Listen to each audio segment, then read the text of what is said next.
Good day, I'm Aileen Abrams from NYSSBA's Legal Department with another NYSSBA Mailbag question. May school districts use probation agreements in lieu of imposing long-term suspensions on students who violate the district's code of conduct? Yes. While there is no provision in the education law for such agreements, according to decisions of the Commissioner of Education, districts may offer students the option of signing a contract of conduct, under which the district postpones or reduces the length of a long-term suspension in return for the student's promise to obey all school rules, complete courses, and not engage in the type of behavior that initially caused the suspension. The contract would provide that if the student violates the contract, the district will reinstate the original suspension following a conference with the superintendent.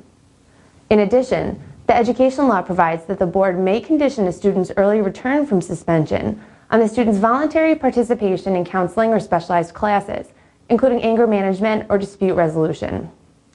Commissioner's decisions also state that the contract must operate to stay the original suspension, permitting the student to immediately return to school. The contract may not extend an initial suspension, effectively resulting in a suspension of infinite duration. It also may not extend the original suspension for new misbehavior without a superintendent's hearing.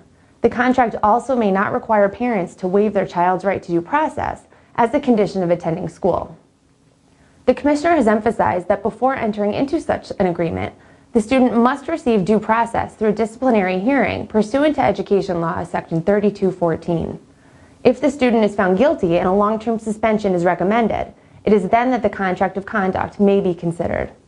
Should the student violate the agreement, before imposing the original suspension, the district should first provide the student a minimal amount of due process, including written notice to the parents and student, the right to request a conference with the superintendent before the contract is revoked, the opportunity to contest a determination that the student violated the conditions of the contract, and a written determination from the superintendent on whether the suspension should continue to be stayed or reimposed.